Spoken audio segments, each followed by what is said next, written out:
안녕하세요, 김어준입니다.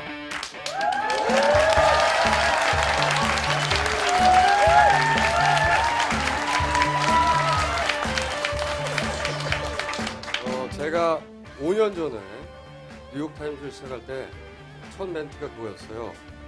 저는 이명박 대통령이 싫습니다. 그리고 나서 방송을 진행하며 굉장히 많은 닭을 먹었습니다. 혹자는 아니 방송을 하면서 어떻게 닭을 먹냐고 싫어하시는 분들도 있었어요. 그래서 이번에는 아예 닭집을 차렸습니다. 앞으로 이 닭집에서 닭을 열심히 튀기겠습니다.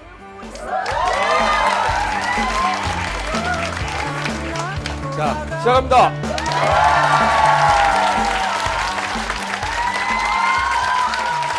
같이 이 방송을 진행할 굉장히 익숙한 얼굴입니다. 과거 그를 둥이라고 불렀어요. 귀염둥이. 둥이 기자, 김보엽 기자 소개합니다.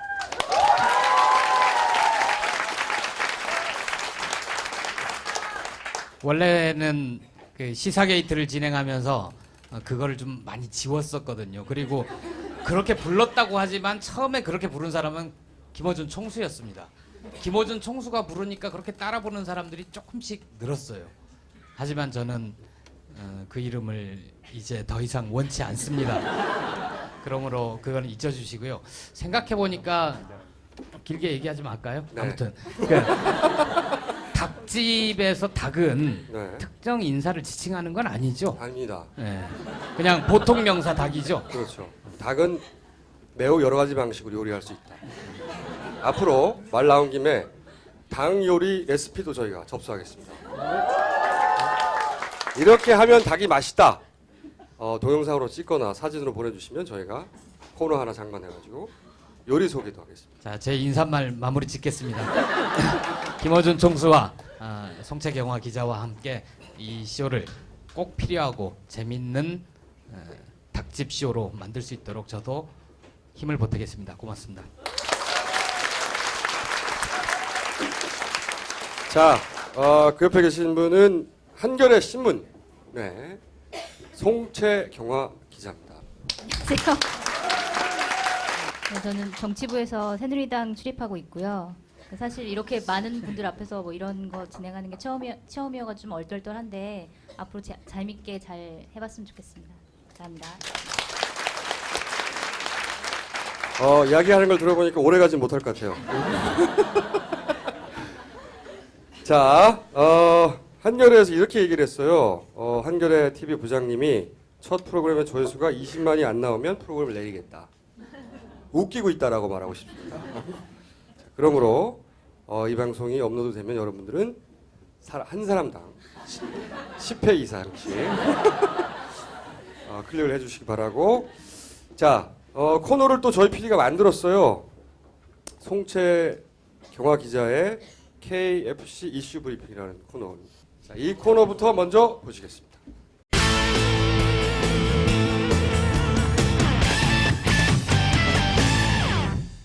구미시를 박정희시로 바꾸자.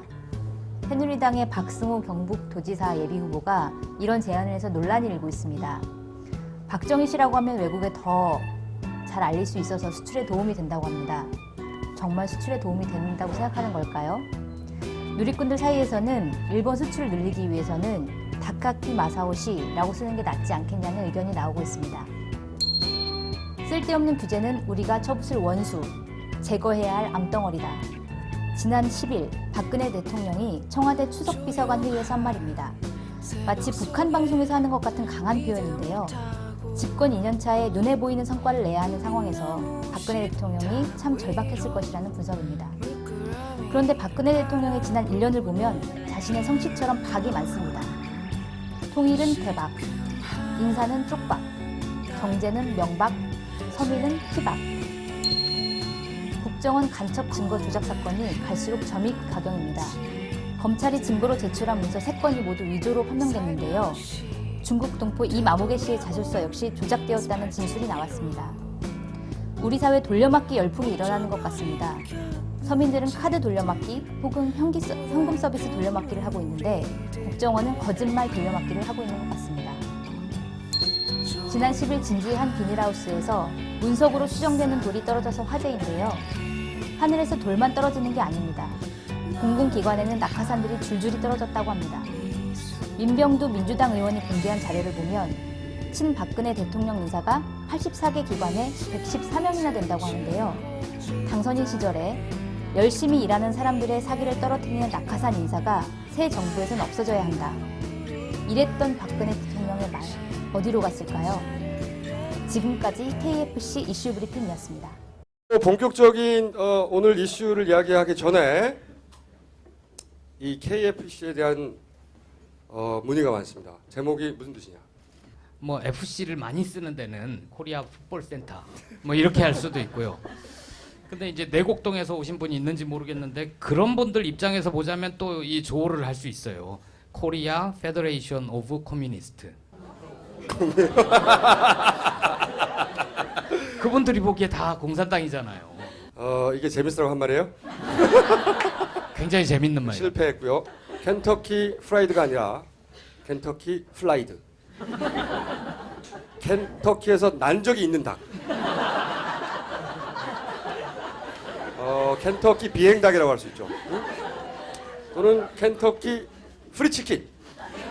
켄터키 자유닭연맹. 켄터키 주에서 항의할 경우에 저는 한글로 바꿀 생각입니다. 그 K는 영어가 아니라 겐터키. 인칭 대명사죠. 개는 터키산 치킨이라는 뜻입니다. 터키산 닭 공동체 정도가 되는 거죠. 네. 제목은 얼마든지 바꿀 수가 있는데 가능하면 제목을 바꾸기 전에 협찬 부탁드립니다. 자, 오늘 저희가 첫 번째 시간에 모신 손님은 어렵게 모셨어요. 사실은 이분이 오늘 검찰도 다녀오셨습니다. 최근 언론 지면을 가득 메우고 있죠. 네. 언론에서는 서울시 간첩 증거 조작 사건이라고 자꾸 주장하는데 아닙니다. 서울시에서 조작했다는 건가요? 말이 안 되잖아. 그죠? 간첩이 스스로 조작했다는 거예요? 말이 안 되잖아. 이건 국정원 조작 사건. 이 사건의 당사자인 유우성 씨를 직접 모셨습니다.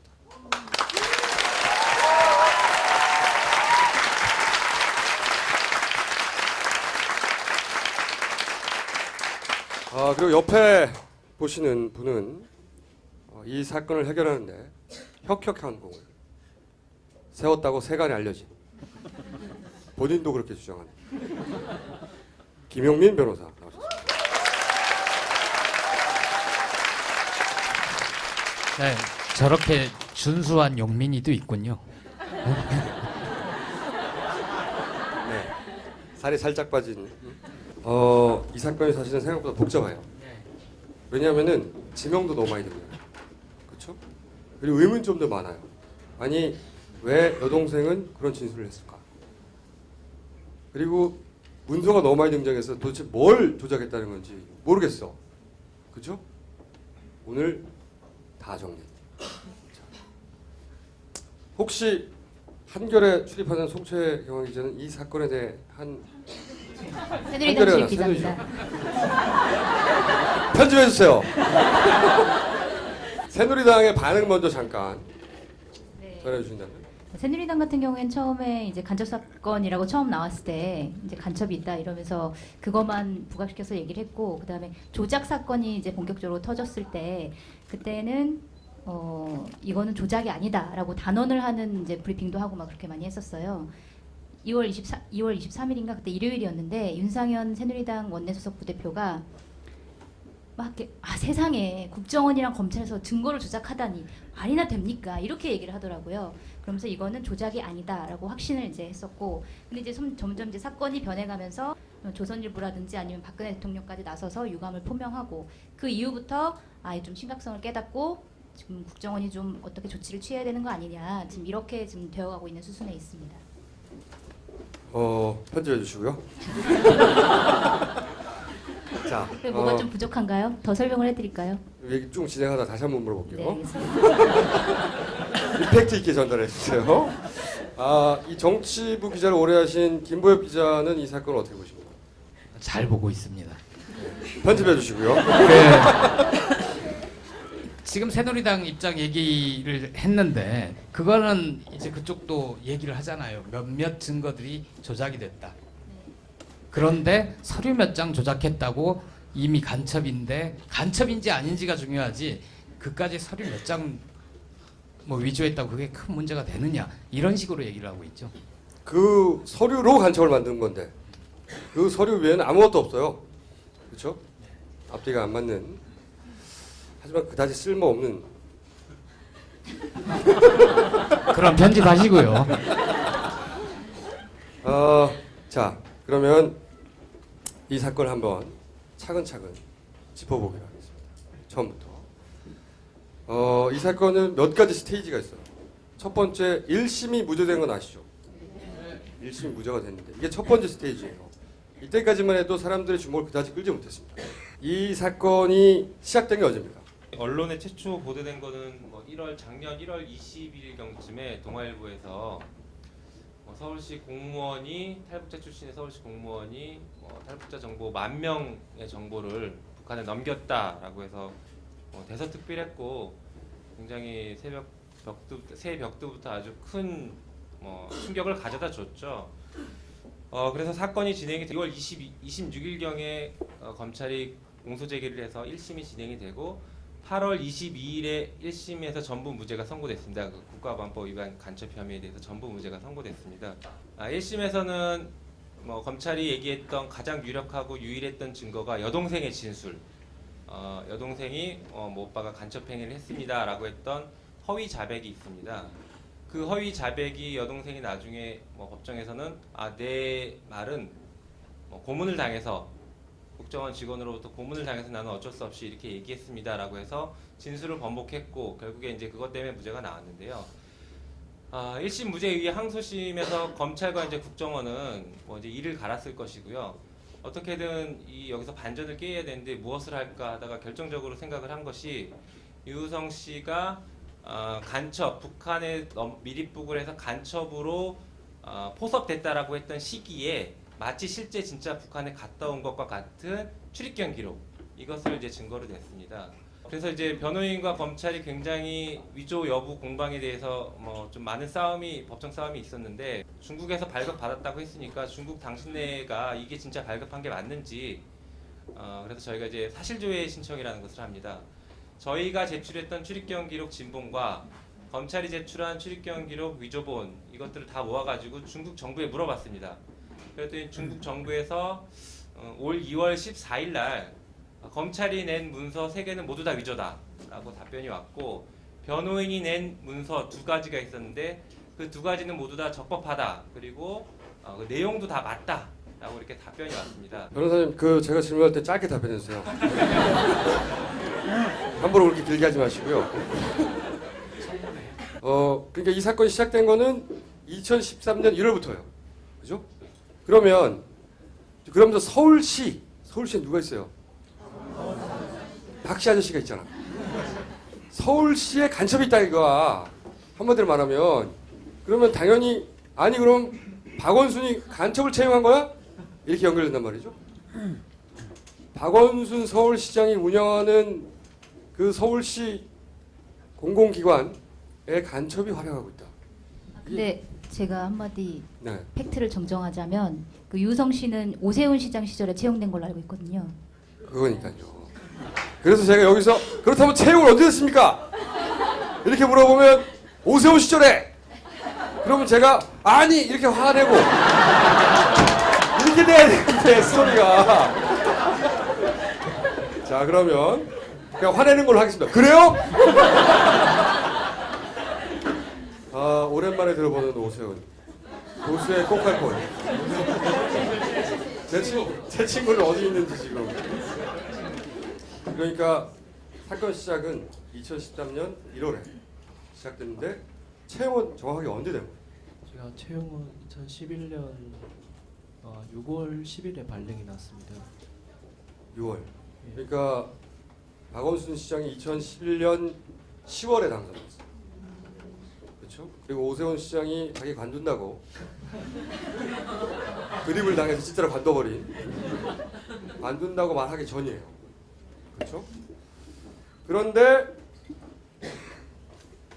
소위 간첩 혐의를 말하는 것은 오세훈 시장 시절이 아니라 박원순 서울시장 시절부터 간첩 행위를 했다고 주장합니다. 그렇죠? 간첩 행위를 했다는 게 총 3번입니다. 2011년 2월과 2011년 5월, 그리고 뭐 1년 정도 쉬었다가 2012년 7월, 이때가 이제 박원순 시장이 계실 때죠. 예, 그때 뭐 했다라고 지금 공소가 제기된 겁니다. 그러니까 이제 오세훈 시장 전 시장 보수의 꼭할건 제 친구 절친 이야기에 속 빠진 거죠.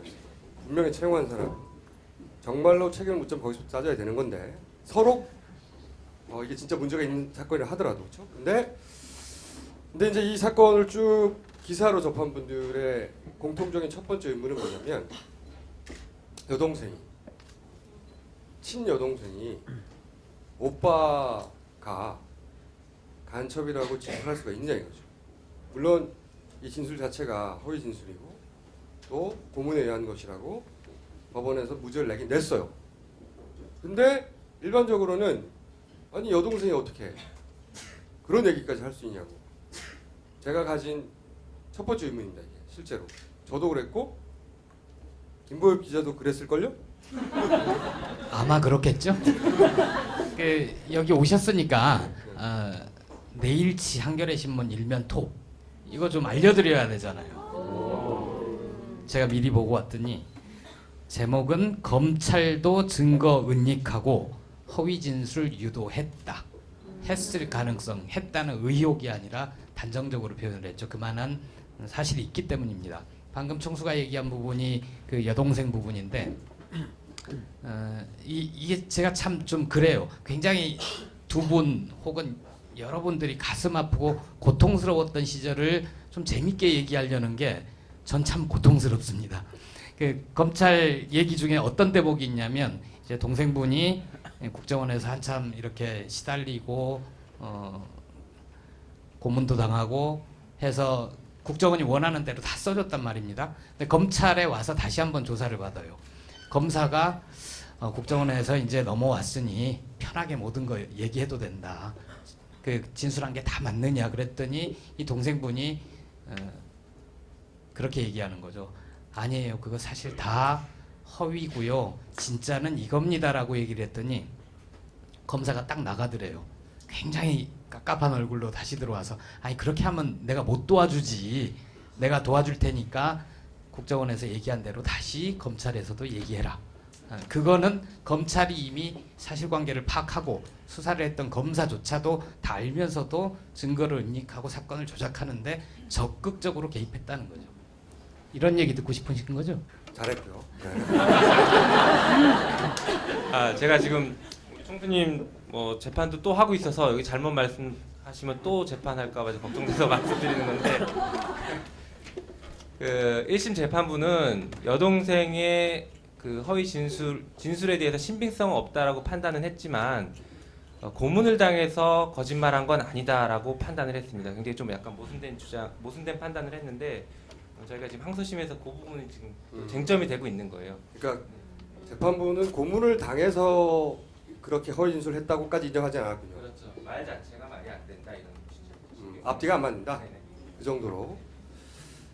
그래서 제가 사실은 유우성 씨 사건은 김영민 변호사 충분히 전후 과정을 다 알고 있는데도 불구하고 유우성 씨가 꼭 오늘 사실 검찰 갔다 왔거든요. 오늘도 괴롭힘을 당했고 그리고 가족들도 굉장히 힘들어하고 있고 아버님도 아프다고 하시고 그래서 오늘 못 나오실 뻔했는데 꼭 나오십사 했던 게 뭐냐면 그 얘기를 좀 듣고 싶었어요. 왜? 동생은 아무리 취조를 받고 힘들었다 하더라도 오빠가 간첩이라고 하는 이야기까지 했는지 일반적으로 이해가 잘 안 가서 그 얘기를 직접 들어보고 싶어서 그 대목을 위해서 이 자리에 나오셨는데 한번 물어봤어요? 동생한테 왜 그랬냐고? 사실은 제가 2013년 1월 10일에 긴급 체포가 돼서 그 국정원의 수사가 시작됩니다. 그 앞으로 조금 넘어가면 그 동생하고 아버지는 2011년 7월경 중국으로 완전히 이사 나옵니다.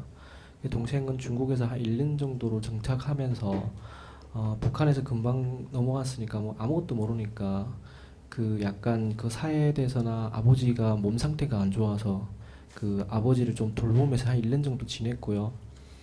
참고로 저희 어머니는 그 2006년에 그 대한민국에 지금 현재 정착해 있는 많은 탈북자들처럼 그 가끔 저희 어머니랑 저랑도 전화 통화를 합니다.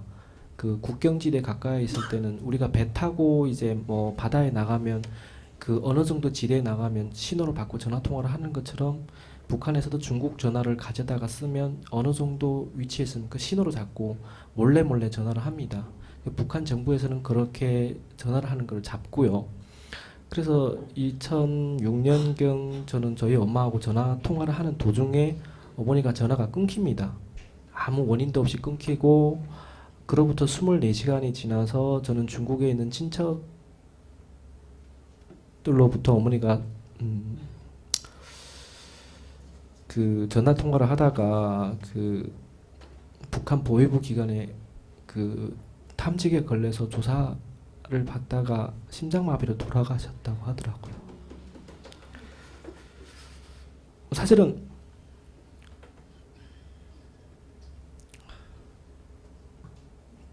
그래서 사실은 동생은 19살에 어떻게 보면 오빠 때문에 엄마를 잃었고요. 저는 우리 집안에서는 정말 죄인을 진 죄인입니다. 그래서 동생은 학교를 다니다가 그만을 뒀고요.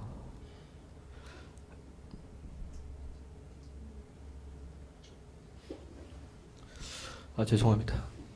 그래서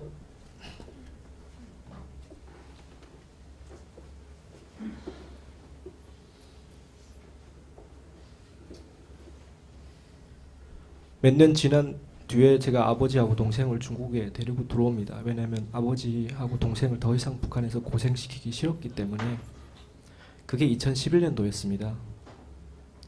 북한에 있는 집과 재산을 다 팔고 조상들이 묘까지 다 파서 다 없애버리고 다 하장하고 어머니 유고를 모시고 중국에 들어와서 아버지가 몸 상태가 더 이상 안 좋기 때문에 중국에서 치료를 받아야 됐습니다.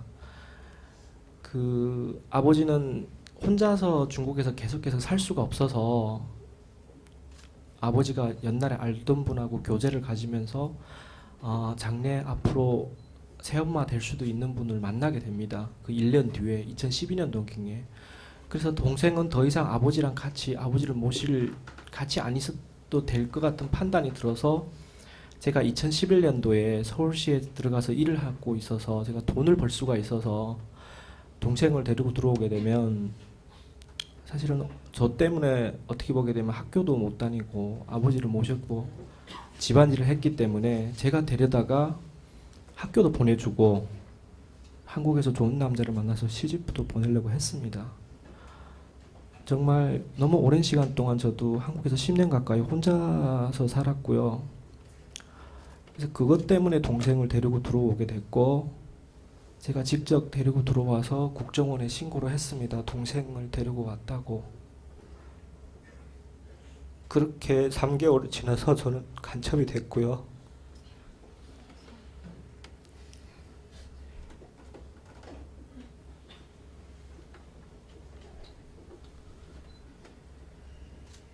동생은 조사기관에서 그런 말을 하더라고요. 동생은 한국을 굉장히 좋아합니다.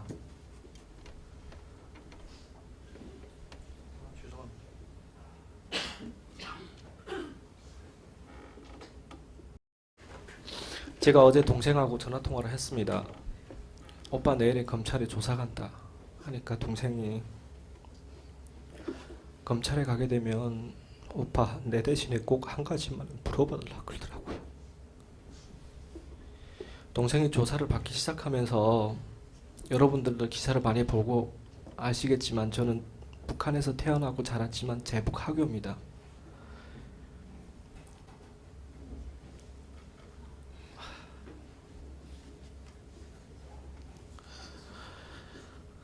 그 동생은 조사기관에서 수사관들이 조사를 할 때 A4 용지라가 하교류 가료라고 써가지고 앞에라 한 장 붙이고 뒤에라 한 장 붙이고 사람들 앞에라 내세워놓고 굴려고 줬다 그러더라고요. 그래서 동생이 전화 통화를 하면서 오빠 수사기관에서 수사 방식을 그렇게 하는지 꼭 검사하고 물어보더라고.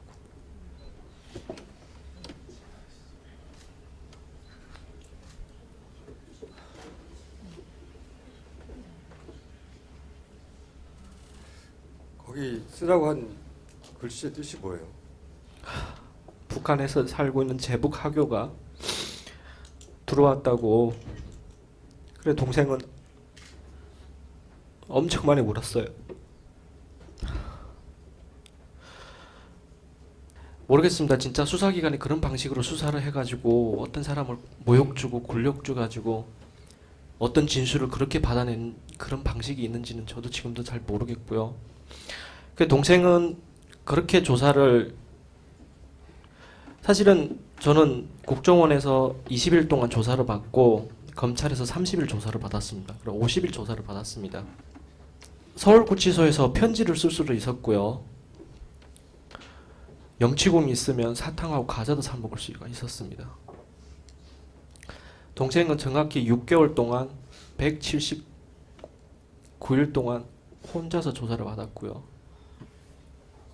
매일과 같이 조서를 써야 됐고, 제가 한 4개월 만에 제가 조사를 시작하면서 요구했던 게 있습니다. 처음에 들어가서 날 보고 간첩이라서 무슨 거 어떤 근거로 간첩이라고 얘기하니까 동생이 진술했다 그러더라고요. 동생이 다 얘기했으니까 너도 빨리 얘기해라. 동생하고 대질 수사를 단 한 번이라도 해주면 내가 아니라는 걸 충분하게 증명하고 아니라는 증인과 아니라는 증거를 제가 수도 없이 계속 얘기를 했습니다. 그런데 제가 주장한 거는 하나도 안 받아지더라고요. 검찰에 이송돼서 제가 검사한테 제일 처음으로 얘기한 게가 동생하고 단 한 번만 대질만 시키면 이 모든 것이 거짓말인 것이 증명될 거라는데 그것도 안 이루어졌어요. 동생은 그렇게 얘기를 하더라고요. 아무리 아니라고 얘기해도 원하는 진술 나올 때까지 계속 써야 되고 계속 얘기를 해야 되니까 동생이 살고 있는 방은 시계도 달력이 없습니다. 시계는 있었다고 들었는데 날짜가 어떻게 가는지도 몰랐고 또 오빠를 간첩이라고 얘기하는 것 자체가 동생이 그때 심정을 처음에는 저도 너무 안 믿겠는데 나중에 동생 말을 들으니까 너무 힘들어서 동생은 탁상시계에 있는 위리를 깨가지고 자해를 하려고 했다가 동생분이 조사받을 때 예. 그 북한에서 온 김현이도 잘 살고 있지 않느냐, 간첩 오빠가 간첩이라는 걸 확인을 하고 잠깐 들어가서 살다 나오면 김현이처럼 잘 살 수 있다, 이런 회유도 있었나요?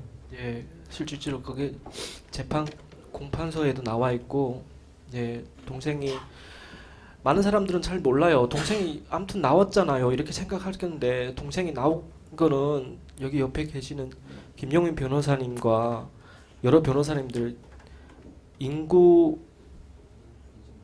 인신구제 신청이라는 재판을 통해서 동생이 나오게 된 겁니다. 제 발로 나온 게 아니라. 그래서 인신구제 재판을 통해서 동생이 그동안에 억울했던 부분이 언론을 통해서 나가기 시작된 거고요. 동생을 취재하는 과정에서 거꾸로 오빠도 다 풀었다 네. 라고 또 동생한테 얘기를 했다고 하던데, 그것도 동생한테 들어보셨어요? 이제 동생이 조사를 할 때 오빠는 이미 이런 것을 수사기관에서 다 얘기를 했는데 너가 자꾸 아니라고 부인하게 되게 되면 오빠한테 더 불리기 아니냐, 도와줄게 얘기하라 가지고. 사실은 저는 아버지가 모시고 들어와서 저는 효도를 하고 싶어서 아버지를 모시고 들어왔습니다. 여러분들 다 가족 있잖아요.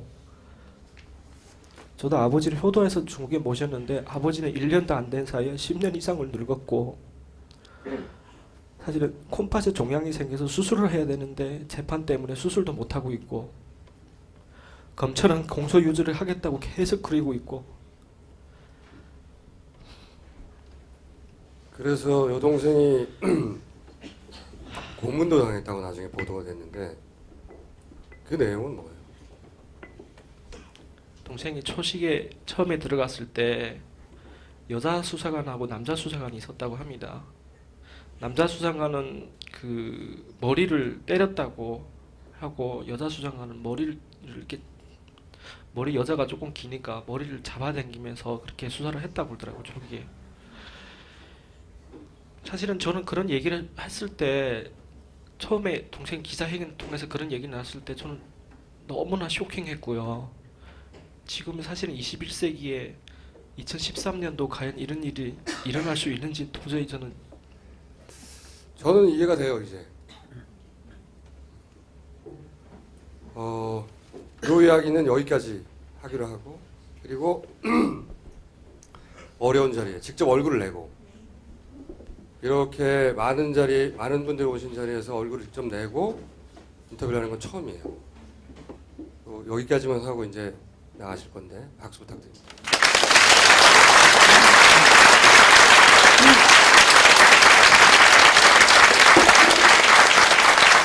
마지막으로 많은 관심을 가져서 감사하고요. 사실 제가 혼자라고 생각지 않습니다. 여기에 변호사님들도 계시고, 그리고 많은 언론인들 계시고, 특히 여러분들이 이 사건을 진상을 밝혀야 이 진상이 밝혀진다고 생각합니다. 그리고 뭉쳐야 진실이 밝혀지고 저희 가족처럼 다시는 억울한 이런 사건이 없었으면 좋겠습니다. 부탁드립니다. 감사합니다.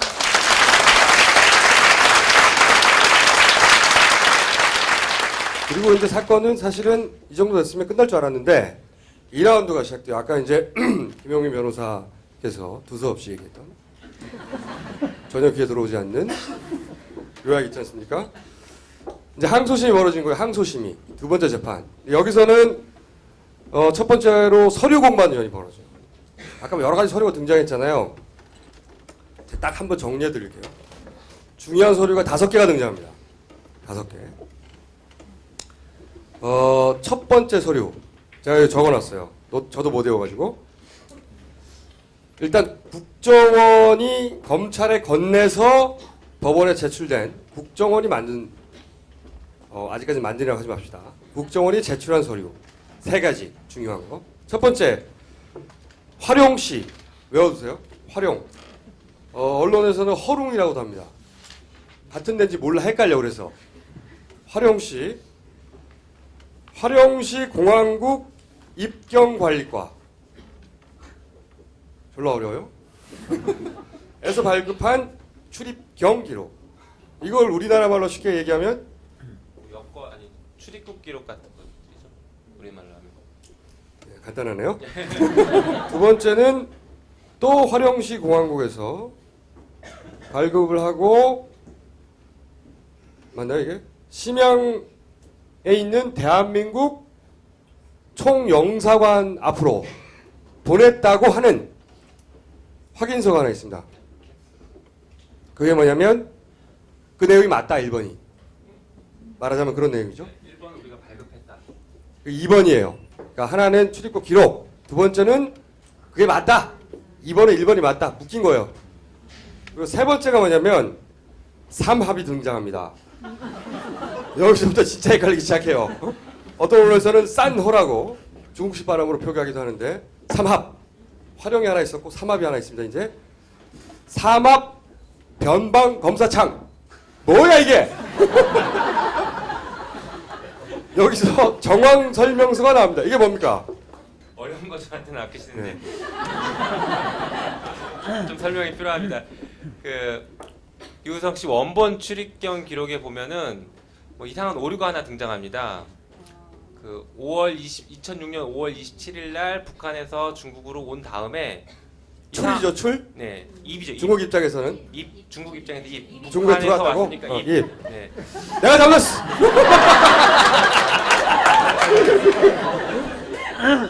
네, 그 기록이 하나 있는데 그 다음에 또 5월 27일 날 뭐 한 50분 뒤에 다시 북한에서 중국으로 들어온 기록이 있고요.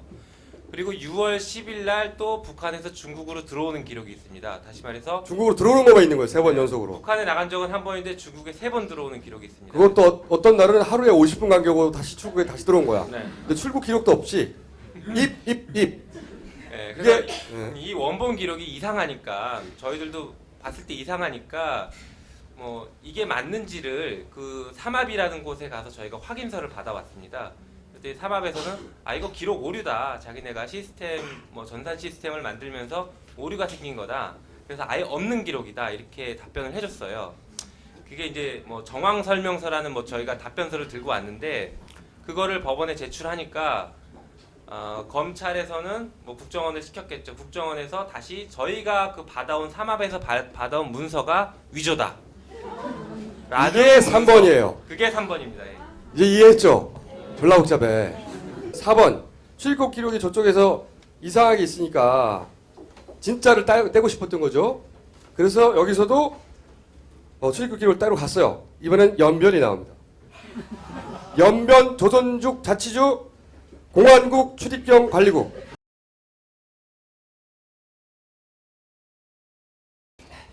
여기 변호인들이 그 서류를 입수합니다. 진본이죠, 이게. 진본을 입수해. 왜냐하면 1번이 가짜니까, 이상하니까, 유호승 씨는 중국에 그때 간 적이 없다고 하니까. 그래서, 그러면 진짜 어떻게 된 건지. 연변 조선족 자치주 공안국 출입 관리국에 가가지고 서류를 떼와요. 그러니까 1번에 대한 대항인 거죠. 그리고 5번 서류가 있어요. 5번 서류. 5번 서류가 뭐냐면 1번과 4번이 서로 안 맞잖아. 하나는 검찰이 내놓은 거는 출입 정상적으로 되어 있어요. 근데 변호인단이 떼온 거는 출입만 되어 있는 거야. 출입 이렇게 되어 있는 거예요. 둘 중에 어느 게 맞냐. 그래서 변호인단이 물어봤어. 어디다가? 삼합 변방 검사창 물어봤어요. 물어봤더니 삼합 변방 검사창에서는 니네께 맞다. 변호사 측에서 뗀 것이 맞다. 라고 하는 정황정보서 하나. 이거 5번이에요. 4, 5번은 묶인 거죠. 정리를 하자면 네. 서류가 총 5개가 등장하는데 주요 서류가 총 5개가 등장합니다. 국정원이 3개를 냈고 그렇죠. 변호인 쪽에서 2개를 냈어. 서로 낸 것을 입증하려는 서류들이에요, 이게. 근데 뭐가 진짜고 뭐가 위조가 됐습니까? 자, 기다려보세요. 자, 순서는 이렇게 된 거예요. 1번을 내. 검찰이 법원에다가 내는 거죠. 1번을 내. 그랬더니 변호인 측에서 4번, 5번을 내. 그러니까 또다시 거기에 대해서 검찰이 국정원을 통해서 2번, 3번을 낸 거예요. 이해 갔죠, 이제? 여기까지가 이제 서류로 왔다 갔다 한 거예요. 그런데 검찰이 국정원이 건네준 서류를 검찰이 법원에 낸 것과 변호인단이 낸 게 서로 틀리잖아요. 틀리니까 변호인단도 그리고 검찰도 그럼 누가 맞냐? 중국 정부에 물어보자. 이렇게 된 겁니다. 여기서부터 사실은 3라운드가 펼쳐지는 거예요. 물어보자 이거야. 서류를 주고 말았어 봐. 이쪽은 영사관을 통해서 총영사, 대한민국 외교기관이죠. 중국에 있는 영사관을 통해서 국정원이 받아서 검찰이 받아가지고 법원에 냈어. 굉장히 공식적인 루트입니다. 검찰은. 변호인단은 그냥 직접 가서 뗐어요. 중국에 가가지고. 이것도 역시 공식적인 루트이나 굉장히 힘든 루트죠. 그런데 중국 정부가 1, 2, 3번을 위조다 땅땅땅! 근데 여기서 제가 두 번째 의문이 생겼어요. 이 사건을 보다가. 아니 중국 정부에 물어보면 금방 밝혀질 걸 왜 이렇게 조작을 한 거야? 나로서 이해가 안 갔어요. 왜 이렇게 과감하게 할 수 있었던 거예요?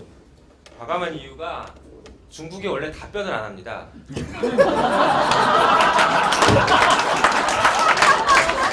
다른 사건에서도 중국에 물어보면 중국이 답변을 안 합니다.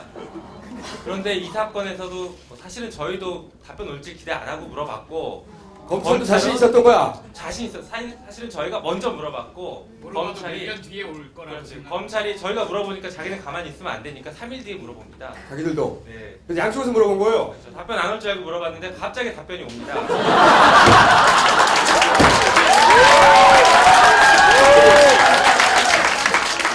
이게 돌발 사태고요. 돌발 사태. 이게 계획이 없던 일이거든요.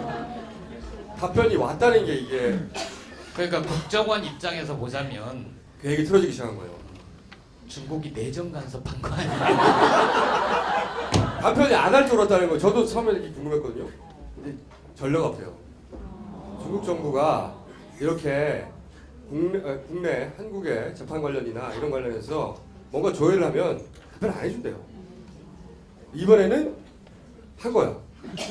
아마 소리가 너무 많아서 그럴 거야. 뭐 이것도 틀렸고 이것도 틀렸고 다 틀렸잖아 이거 씨발. 그리고 막 변호사도 물어보고 검찰도 물어보고 막 다 물어보니까 위조. 그러니까 국정원이 제출한 서류들은 다 위조라고 하는. 얘기가 끝난 거잖아. 정상적인 국가였으면 여기서 다 게임 셋 하고 재판 다 끝났어야 돼요. 재판 새로 시작해요. 그렇죠. 이제는 위조범이 누구냐고 잡아내야 되는 거지. 그러나 여기는 대한민국이고 그래서 우리 KFC가 있는 거잖아요. 근데 위조에 대해 디테일도 좀 재밌습니다. 위조, 그러니까 문서가 왔는데 팩스로 온 거 있잖아요. 네. 2번 문서. 2번 문서. 그러니까 1번 문서는 미리 냈고, 그렇죠? 2번 문서는 변호인 측에서 4번, 5번을 냈잖아. 1번 틀렸다고. 그랬더니 2번, 3번이 옵니다. 근데 2번 문서가 어떻게 됐다? 팩스 번호가. 네. 이제 이번 팩스가 오는데 아까 말씀하신 뭐 활용해서 1번 문서로 우리가 발급했다라는 팩스가 옵니다. 그런데 그 팩스가 활용해서 우리나라 선양 총영사관으로 오는데 활용해서 보내면 활용시 공항국의 팩스 번호가 찍혀서 오는 게 정상인데 이상하게 갑자기 9680이 2000번이라고 지역번호 없이 옵니다. 저희가 막 열심히 찾아봤습니다. 이게 도대체 무슨 번호일까 했더니 피싱 사이트나 뭐 음란 사이트 이런 데서 쓰는 번호더라고요. 그래서 계속 바뀌는 번호 이런 것들이었고 그로부터 1시간 20분 뒤에 자기들이 보내는 것도 좀 이상하니까 야, 활용시 공항국의 대표 번호를 보내야 되는 거 아닌가 이랬던 것 같아요. 1시간 20분 뒤에 갑자기 활용시 공항국의 대표 번호로 똑같은 팩스가 들어옵니다. 그런데 뭐 이렇게 했으면은 하나만 내면 되는데 검찰이 바보같이 2개를 다 냈습니다. 바보! 12월 5일날 9680에 2000번 팩스를 냅니다. 그때까지는 자기들은 문제를 몰랐던 네. 거예요. 사실은 저희도 몰랐어요. 그냥 팩스가 왔나 보다 했죠. 그런데 그 다음번에 팩스를 서류를 한 번 더 내면서 강조를 합니다. 우리는 활용시 공항국으로부터 정식으로 받았습니다라고 의견서에 쓰면서 활용시 공항국 번호를 기재를 합니다. 앞에 걸 어떡하라고 그러면. 그래서 저희가 확인을 했죠 이제. 그때서야 확인하게 된 거예요. 네. 보니까 2개가 왔고 2개를 보니까 활용시 공항국 대표 번호 강조했는데 앞에 걸 보니까 시간이 다르고 번호가 다른 거예요. 그래서 저희가 이제 이 부분을 위조 주장을 강력하게 했습니다. 그리고 여기서 문제가 되는 건 뭐 아시겠지만 팩스는 보내는 사람이 발신번호 지정 가능하거든요. 그래서 저희도 한번 해봤습니다. 저희 사무실에서 가짜 활용시 공항국이라고 타이핑해서 활용시 공항국 대표 번호로 해서 다른 변호사 사무실에 보냈습니다. 팩스를. 뭐 그대로 가져 0433 해가지고. 그래서 그거를 증거로 냈습니다 법원에. 이거 아무나 할 수 있습니다라고. 김 변호사님 질문. 자기가 잘했다는 거예요. 또 많은 사람들이 좀 의문을 갖는 대목 중에 하나가 영등포 한 호텔에서 자살을 시도한 그분, 네. 국정원의 이름을 아주 정확하게 불러주셨던 그분. 그분의 유서에 보면 다른 참 옳은 얘기 많이 하고 가끔 네. 허튼 소리도 좀 하고 그러시는데 그분 유서의 마지막 대목에 그런 부분이 있지 않습니까? 네. 어쨌든 요성 씨는 간첩이 맞다. 네. 증거가 없어서 처벌을 못하면 네. 추방이라도 해라. 네. 여기에 대해서는 어떻게 보십니까? 일단 저희가 그거 보고 너무 화가 나서 병원을 한번 찾아갈까 했다가 또 괜히 오해를 살까봐 안 가긴 했는데요. 첫 번째로는 그 사람이 그런 마음이 있으니까 위조를 했겠죠. 뭐 맨정신에 멀쩡한 사람 간첩 만든다 이렇게 생각하면 위조 못했을 거고요. 국정원이 틀림없이 이 사람 간첩이니까 네가 위조해야 돼. 돈 줄게. 이렇게 해서 됐을 것 같고요. 추정한다고 말했어요. 네, 추정입니다. 그리고 두 번째는 저와 같이 재판받기 싫으면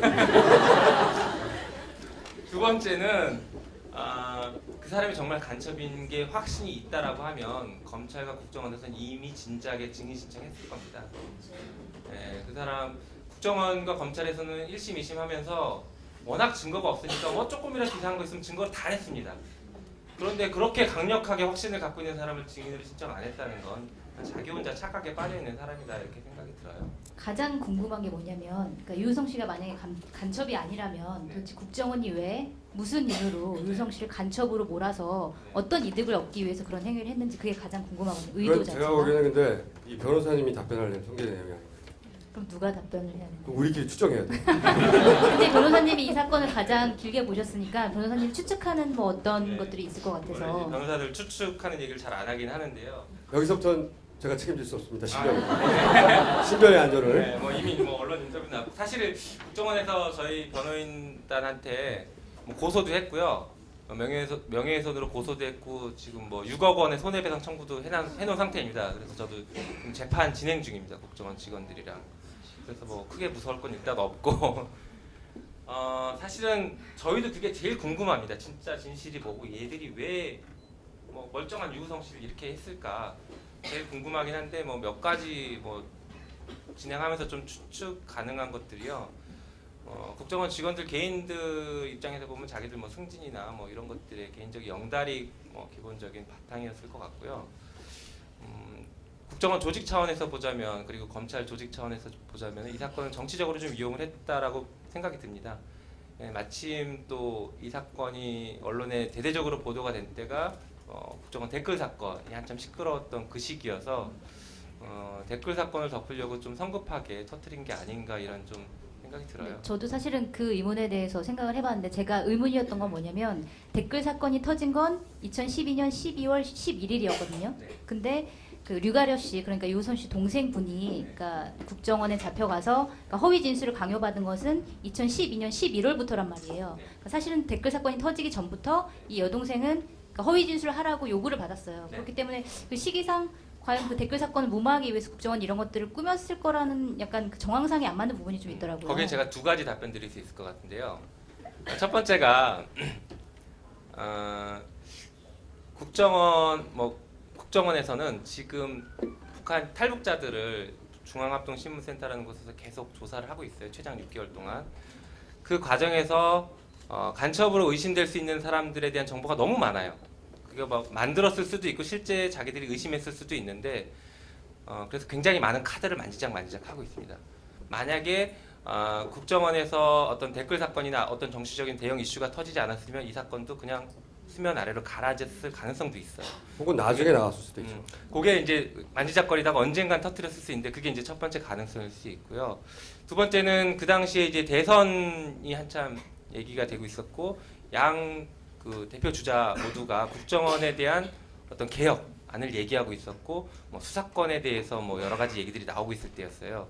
그래서 국정원에서는 우리 살아있다는 걸 보여줘야 된다 이런 어떤 절박함도 있었을 거라고 알아 생각해요. 간첩 있잖아 네. 이런. 네. 근데 여러 그런 간첩 두 가지가 좀 얘기하셨듯이 여러 카드가 있는데 기왕이면 이제 다홍치마라고 간첩 사건 중에서도 나중에 서울시장 선거에 활용 가치가 있을 수 있는 기왕이면 그걸 고르는 게 낫잖아요. 그쪽 입장에서 서보자면 만약에 이 사건이 이런 식으로 빵빵빵 터지지 않았으면 갑자기 중국 정부가 답변을 한다든가 이러지 않았으면은 지금까지 계속 끌고 아마 서울시 지방선거 할 때 서울시장 선거 때 간첩 사건 어떻게 할 거냐고 답변하라고 박원순은 끊임없이 나왔겠죠. 그런 용도 복합적이겠죠. 거기에 그 저기도 있잖아요. 1차전이 있었잖아요. 박원순 시장하고 국정원 간은 사찰 그렇죠. 공방이 있었던 거고 거기 법정으로도 던졌었던 거고. 그래서 그 총수가 처음에 얘기한 게 참 이렇게 구구절절히 얘기 안 해도 되는 게 정명 제대로 이 사건의 이름을 부르면 되는 거죠. 그 신문 비교해 보시면 그 조중동 뭐 이런 신문에서는 서울시 공무원 간첩 사건 이렇게 나옵니다. 조금 공정하게 하려는 데가 이른바라는 표시로 이렇게 헛다운표를 치고요. 그런데 이제 좋은 신문 한겨레 같은 곳에서는 국가정보원 간첩 조작 사건 혹은 아주 최소한 합의할 수 있는 내용은 국가정보원의 간첩 증거 조작 사건. 이게 아주 바른 표현인 거죠. 그렇게 불러야 돼요. 자, 그러면 마지막 정리를 해볼게요. 여기서 끝나야 되잖아. 중국 정보 가짜래잖아. 여기서 일단 해야 되는데 검찰이 갑자기 자기들이 위조라고 단정하지 않고 조사를 해보겠다고. 아니 중국 정부에서 아니래잖아. 아니 중국 서류는 우리가 더 잘한다 이건가? 말이 안 되잖아. 여기서 끝나야 되는데 소위 말해서 어그로를 끌기 시작합니다. 질질질. 검찰이 끝나야 되거든요. 근데 대응 시간을 벌어야 되니까. 그래서 여기서 또 다른 제 4라운드 돌발 사태가 발생합니다. 뭐냐? 내가 위조범이다! 저 김모 씨 3번을 얘기한 김모 씨가 내가 위조범이라는 얘기를 검찰 조사를 받다가 해버립니다. 여기서부터 사실 급격하게 무너지기 시작하는 거죠. 버팀목이 사라진 거죠. 왜? 검찰을 방패막이로 검찰이 조사하니까 이게 위조도 아니다 말하지 말고 좀 기다려 이렇게 하고 싶었는데 검찰 조사를 받으러 갔던 그 김모 씨가 내가 했어요. 돈이 오갔고요. 내가 했어요. 말해버린 거죠. 근데 제가 듣기로는 또 지역 얘기를 하는 네, 검찰이 가져온 국정을 통해 가져온 그 서류는 그 지방에서는 발급할 수 없는 서류를 가져왔대요. 처음부터 그 부분만 얘기해 주세요. 딴 거 네. 많은데 그 알겠습니다. 부분만. 중국에는 뭐 성이 있고 그 밑에 무슨 자치주가 있고 그 자치주 밑에 여러 가지 시들이 있습니다. 그런데 출입경 기록을 뗄 수 있는 곳은 발급받을 수 있는 곳은 자치주급 공항국에서 뗄 수 있어요. 그래서 아까 얘기한 연변조선족 자치주 공항국에서만 출입경 기록을 뗄 수가 있어요. 정상적으로. 그런데 검찰에서 발급받은 것은 그것의 하급기관인 화룡시 공항국에서 떼와요. 화룡시 공항국 출입경 관리과에서 떼옵니다. 가봤더니 출입경 관리과가 없어요. 출입경 관리 대대가 있어요. 그리고 거기는 발급 권한 자체가 없습니다. 쉽게 얘기하면 우리 여권 발급 받을 때 구청 가서 하지 동사무소 가서 못 하잖아요. 지금 그런 격이에요. 동사무소 가서 발급 받았다 이게 정상적으로 발급 받았다 모를 이렇게 줄 얘기하고요. 그리고 왜 하필 활용이냐 얘기했더니 아까 말씀드린 삼합이 이제 북한과 중국을 왔다 갔다 하는 통로인데 이 삼합이라는 곳이 화룡시 소속이다라고 주장을 하면서 그래서 활용이다 이렇게 얘기를 해요 검찰이. 저희가 확인해 봤더니 활용이 아니라 용정시입니다. 그 옆에 시. 그러니까 뭐 구글만 딱 뒤져봐도 나옵니다 바로. 인천으로 왔다 갔다 했는데 수원에서 떼온 거예요. 수원 동사무소 가가지고. 근데 이제 지도를 잘 보시면 헷갈릴만 한 게 가운데 있어. 그러니까 3번만 위조가 된 게 아니고 1, 2번도 말이 안 되는 거죠. 기본적으로. 다 가짜야. 근데 그게 이제 다 가짜인지 아닌지 헷갈리게 지금 만들고 있죠. 언론을 통해서는. 마치 3번만 가짜인 거죠. 자, 마지막으로. 네. 저희 변호인단은 처음부터 이거 간첩 조작 사건이다. 저희 증거 조작은 뭐 얘기 안 하고 간첩 조작이다라고 처음부터 치고 들어갔고 그렇게 확신하고 사건을 변론을 했습니다. 저희가 간첩 조작이라고 확신을 하고 사건을 진행했던 게 어떤 이유였었냐면요. 여동생의 진술이 유일한 증거였는데 여동생의 뭐 고문 협박 이런 거 다 빼서라도 여동생의 진술이 말이 안 돼요. 여동생이 진술한 대로 뭐 중국에서 무슨 일이 있었다라는 거 저희가 이제 중국 다 가서 확인해봤더니 전혀 들어맞지가 않아요. 근데 오히려 유우성 씨가 그때는 어디 가서 뭐 했고 뭐가 가면 뭐가 있다 이 말이 다 맞아 떨어지더라고요. 그래서 여동생이 지금 뭔가 어떤 이유에서든지 굉장히 잘못 진술을 하고 있구나라고 저희들 확신했고 이제 그게 사실은 고문과 뭐 가혹행위에 의해서 만들어진 것이 아닌가 이제 그렇게 강한 확신을 가지고 사건을 진행했어요. 그리고 국정원 직원들도 일종의 가혹행위의 일종들을 인정을 했습니다. 뭐 대표적인 거 제가 몇 가지만 말씀드리고 그냥 마무리 짓겠는데요. 아까 뭐 유성 씨가 얘기했던 망신 주기, 뭐 앞뒤로 써붙여가지고 다른 탈북자들 다 보는 앞에서 가서 뭐 망신을 줬고요.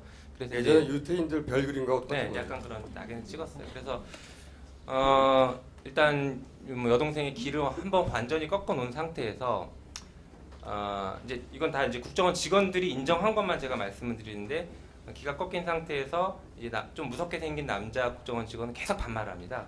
처음부터 끝까지 반말을 하고 그리고 뭐 얘기하다가 좀 얘기가 다른데 이렇게 세웁니다. 이렇게 일어서라 이렇게 세우기도 했고 그리고 또 뭐 하나가 이제 밤늦게까지 조사하고 진술서 계속 쓰게 하고 그 다음에 지금 네가 진술을 번복하면 간첩죄보다 진술 번복죄가 더 무섭다 이런 얘기를 해요.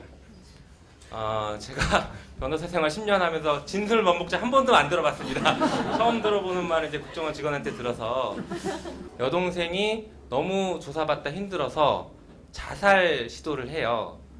아까 얘기했던 뭐 그 시계를 깨가지고 자살 시도했던 그 부분도 인정을 합니다. 다만 이제 국정원에서는 자살 시도까지는 아니고 자살 시위였다 뭐 이 정도로 이렇게 얘기를 하는데 멀쩡한 사람이 뭐 이렇게 자살 시위를 할 이유가 도대체 뭐가 있었을지 모르겠어요. 그래서 이제 국정원 직원들이 인정한 부분만 보더라도 굉장히 버티기 힘든 그런 조사가 이루어졌고요. 혹자는 이제 이런 얘기도 합니다. 독립투사도 6개월 동안 가둬놓으면 다 분다. 그 안에서 6개월 동안 혼자 감금돼서 조사를 받는 게 얼마나 힘들고 고통스러운지 아무도 모른다. 그리고 이 여동생이 언제 나갈지 모른 채 조사를 받습니다. 우리는 지금 6개월 알고 있지만 들어가는 탈북자는 내가 조사가 언제 끝난지 모릅니다. 내가 여기서 말 제대로 원하는 대로 해주지 않는 한 나는 평생 여기 있을지도 모른다는 두려움이 있어요. 그리고 아까 달력 안 준다라고 했는데 이게 대표적인 고문의 한 유형입니다. 시간적, 공간적 그 관념을 없애버리고 외부와 차단시키는 게 대표적인 고문입니다. 그리고 그 가족과 연락을 못하게 하는 거 이것도 국정원 직원이 인정한 내용인데 지금 말씀드린 이런 어떤 조각들만 보더라도 우리 사회에서 인정하고 있는 여러 가지 고문의 흔적들입니다. 이 고문의 흔적들을 국정원 직원도 어느 정도 인정을 했고 그래서 진술이 만들어져서 여기까지 오게 된 것입니다. 저는 뭐 이 정도로 마치겠습니다. 감사합니다. 오늘 요 이야기는 여기서 일단 하려고 그래요. 사실은 저는 이렇게 끝날 줄 알았어요. 뭐냐면 예상으로는 이 김모 씨의 국적이 중국입니다. 중국. 그리고 참고인이에요. 피의자가 아니었어요. 그러니까 대충 묵비하다가 중국으로 가버리면 끝나는 거예요. 그렇죠? 저는 그렇게 끝날 거라고 예상했고 국정원도 그렇게 준비했을 거라고 생각했어요. 간단하잖아. 묻는 말에다가 적당하게 답하다가 모르는 건 아니 곤란한 건 묵비하다가 그래도 가둘 수가 없어요. 중국 국정이니까 추방 정도 하겠지 결국은. 그게 끝날 줄 알았거든요. 말을 해버렸어. 거기서 버티다 3차 들어갔을 때 새벽에 말했다는 거예요. 왜 그런 거예요? 왜 그랬을까? 여기서 저희의 이제 소설 잠깐 써보고 마무리 하도록 하겠습니다. 왜 그랬다고 생각하세요? 혼자 쓰세요.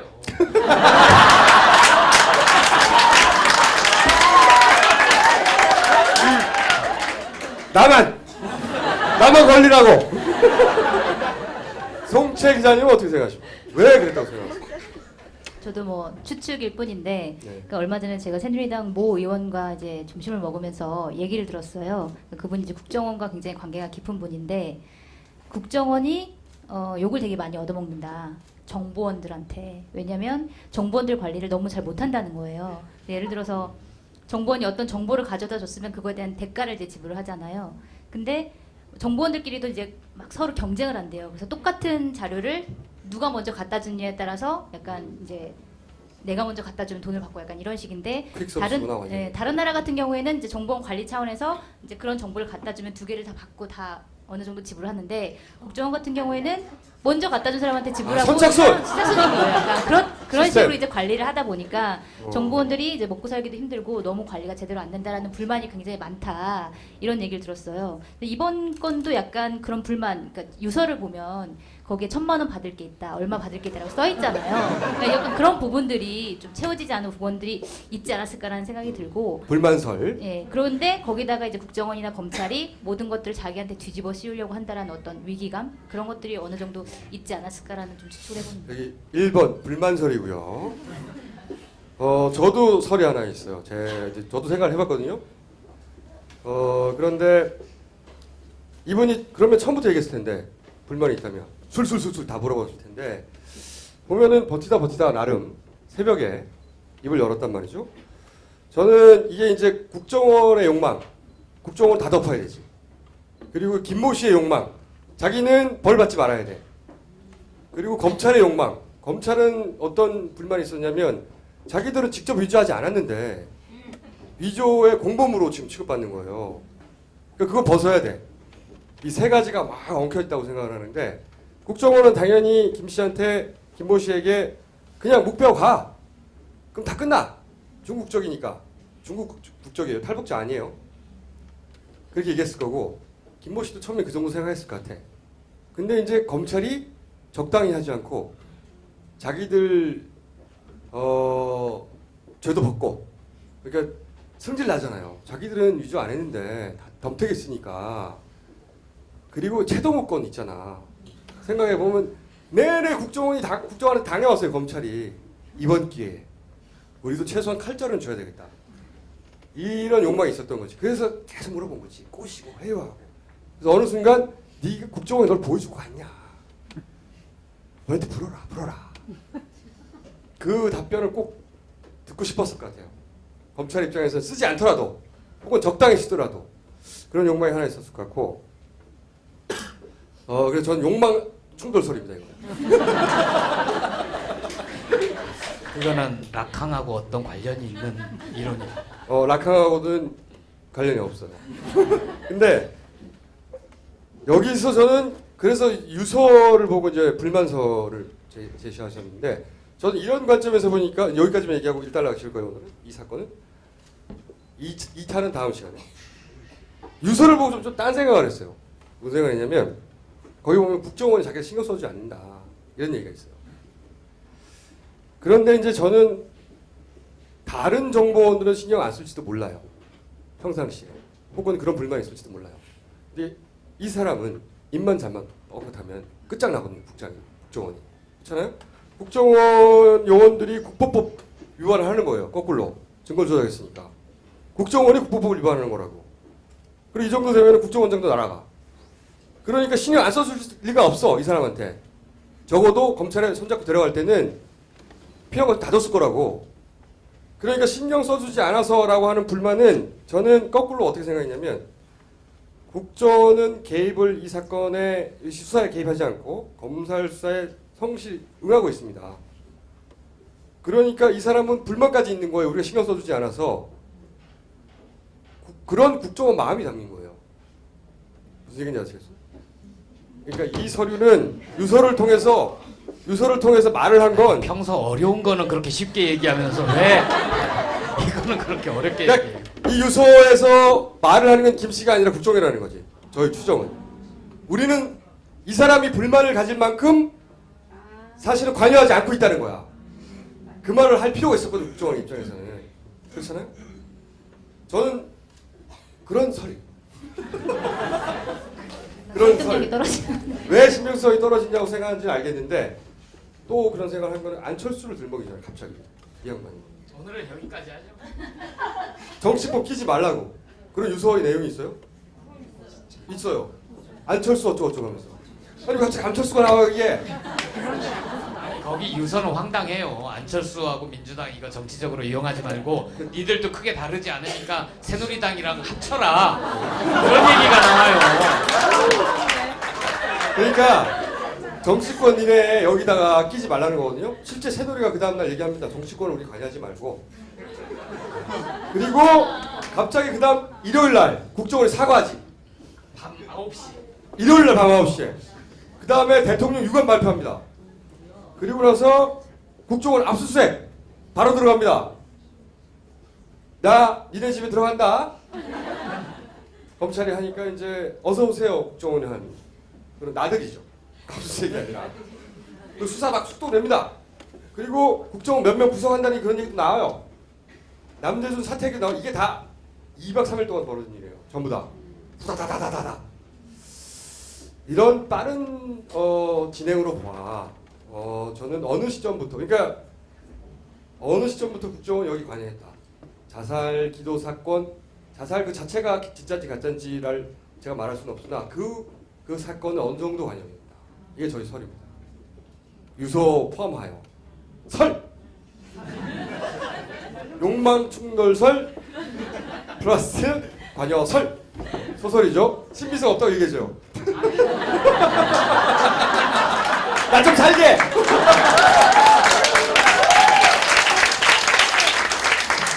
조만간 부를 것 같아요. 설입니다, 판사님 설! 거기에 대해서 아무런 논평을 하지 않았습니다. 자, 자, 오늘 이거 마무리 자. 짓고 우리 여기까지 이해하셨죠? 네. 전체 윤곽이 이렇게 정리를 해줘야 이 사건이 뭔지. 남은 거는 이제 사퇴하냐 마냐. 사퇴 정도에서 그러니까 국정원장을 사퇴 정도에서 꼬리를 자르냐 마느냐 간보기를 하고 있다. 현재 스코어 여기까지 하고요. 저희가 선대인 수장님을 여기 초대한 것은 선대인 수장님이 쭉 쉬고 계시기 때문에. 나름대로 엄청 바빠요.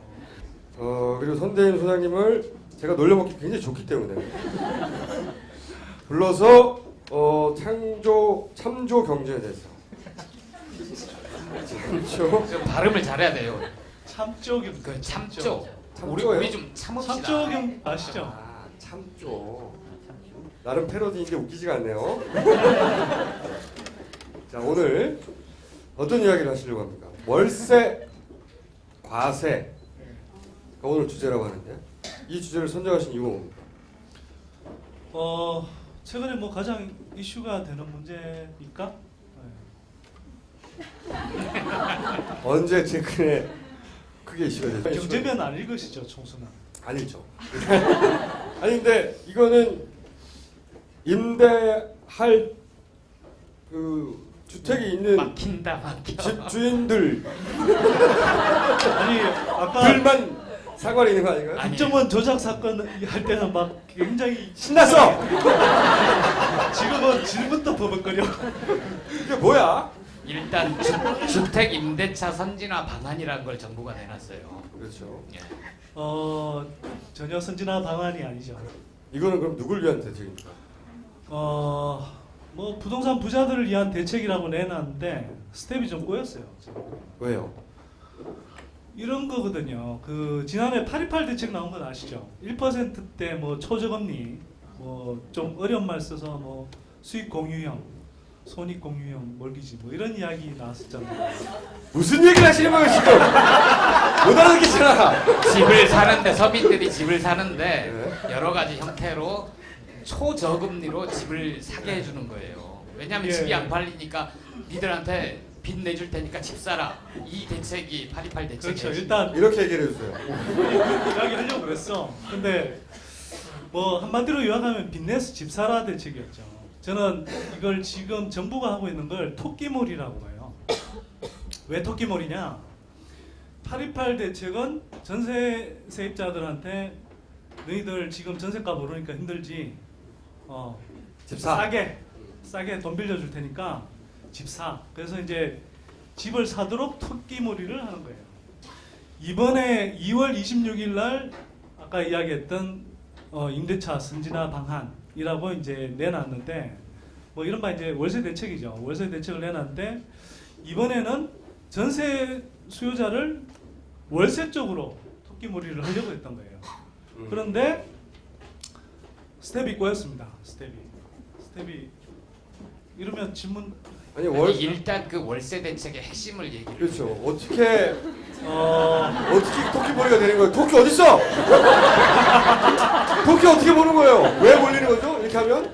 그러니까 정부가 해놓은 건 이겁니다. 월세 사는 사람들한테 세액공제를 해주겠다. 그러니까 이 나중에 이제 연말정산이라는 걸 하잖아요. 그러면 자기가 월세 내는 거에서 한 10% 정도까지는 세금을 연말 정산에서 뺄 수 있도록 해주겠다. 그러니까 세금을 줄여준다는 것인데 한편으로는 어찌 보면 세금의 형태로 월세 한 달치 정도를 덜 내게 해주겠다는 거예요. 그러니까 웬만하면 전세 살다가 월세를 살고 싶다 이런 생각을 할 수도 있죠. 또 한편으로는 월세 세입자 입장에서는 왜 한 달치가 빠지는지 설명해 주세요. 세액공 청수만 한다. 잘못했어. 야, 나는 청수한테 막 씹힐 줄 알았는데 간간히 씹으니까 재밌네. 자, 10% 이 코를 없애야 되겠어. 청수를 위해서 자, 경제 바보들을 위해서 이렇게 보면 되겠다. 청수한테 가르쳐 주듯이. 그럼 되겠네. 제가 경제 바보라고 생각하시고 네. 저한테 설명해 주시고 제가 모르면 화를 낼 테니까. 자, 세액공제라는 걸 10%를 해줘요. 그러니까 뭐냐면 월세로 낸 것 중에 10%까지는 연말 정산을 하고 나면 연말 정산을 다 하고 나서 세금을 내야 되잖아요. 예를 들어서 100만 원을 내게 돼 있으면 그 중에 예를 들어서 월세로 한 700만 원을 썼죠. 연간. 그 중에 10%인 70만 원까지는 빼주겠다는 거예요. 크죠, 이 정도면. 그러니까 이제 월세 한 달치 정도는 빠질 수도 있다. 그래서 이제 상당한 혜택 아니냐. 또 그런 의미에서는 이제 전세에 살던 사람들을 월세 시장으로 모는 토끼몰이다. 한 달치보다 더 빠지는 거 아닙니까? 그게 중요한 건 아니고요. 어쨌든 월세를 사는 사람들이 세금을 좀 아낄 수 있다. 아니, 세금을 덜 낼 수 있다는 거고. 나름대로는 굉장히 예리한 질문이라고 지금 생각했어요. 아니 한참 계산하다 보니까 한 달치 넘는데? 12분의 1보다는 크죠. 네. 대충 이제 한 달치 정도라고 이제 이야기를 할 수 있는데. 또 하나가 있잖아요. 월세를 주는 사람들. 자 거기서 이제 제가 스텝이 꼬였다고 그렇죠. 얘기합니다. 자 이제 무조건은 어떻게 할 거야 그러면? 자 이제 왜냐면 세수 부족분이 생길 거예요 그러면. 그 부족부분 법인세 올리면 되거든요. 자, 그 이야기는 조금만 이따 하시고요. 자, 이렇게 혜택을 주고 싶은데 문제는 뭐냐면 지금까지 임대소득을 신고하는 집주인들이 아무도 없었어. 네. 자, 그러면 이 혜택을 주고 싶어도 월세에 대해서 세금을 내는 집주인들이 없으니까 정부가 생각하는 게 뭐냐면 이 김에 집주인들한테 월세를 과세하는 인프라를 좀 갖춰야 되겠다 이런 생각을 했던 것 같아요. 어떤 의미에서는 이건 바람직한 거예요. 그렇죠. 뭐 의도는 정부가 토끼몰이에 기본적으로 이렇게 의도가 있었다가 하더라도 월세로 다 몰아가려고. 네, 어쨌거나 지금까지 세금 한 푼 안 내고 있었던 집주인들한테 과세를 하겠다는 건 사실은 조세정의 차원에서 너무 당연한 거 아닌가요? 그렇게 된 거죠. 근데 문제는 자 월세 시장으로 토끼몰이를 하려고 그랬는데 집주인들 입장에서는 세금 안 내고 있다가 세금을 내야 돼. 그래서 이제 기득권 언론들이 난리가 났죠. 조중동에서 뭐라고 그랬나요? 막 세금 폭탄. 우리 이거 노무현 정부 때 많이 듣던 거 아닙니까? 정부세 매긴다고 막 세금 폭탄 그랬었잖아요. 지금 세금 폭탄 이야기가 나오는 거예요. 그리고 사실은 뭐 어찌 보면 뭐 부동산 다주택자들 또 부동산 업계의 반발인데 이건 이제 막 시장 혼란 뭐 이런 식으로 이렇게 몰아가는 거예요. 집주인들이 반발하는 거죠 지금. 집주인들도 반발하는 거고 부동산 업자들도 반발하는 거고.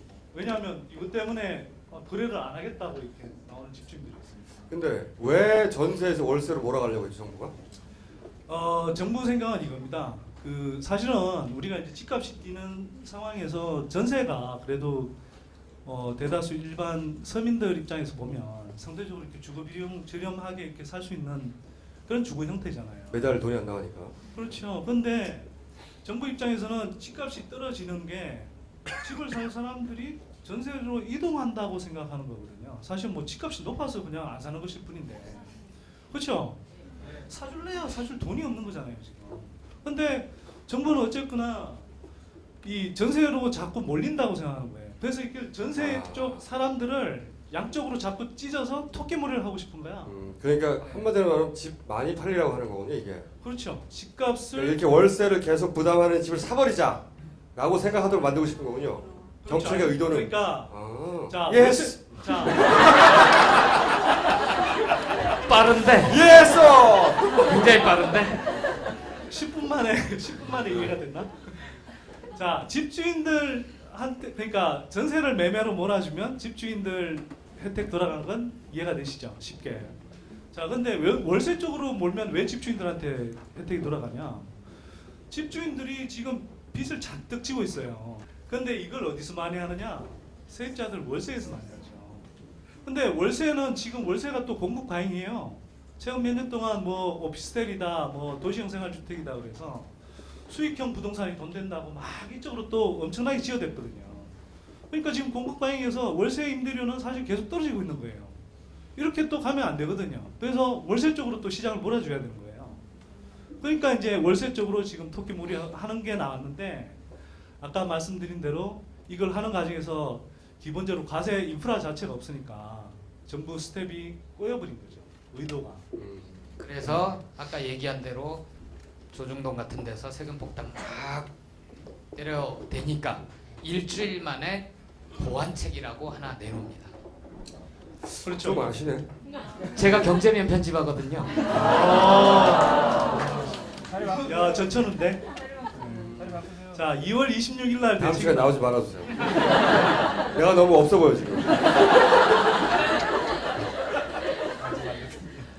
자, 2월 26일 날 대책이 나왔다고요. 거의 한 달이 아니라 일주일 만에 3월 5일 날 보완 대책이라고 내놓습니다.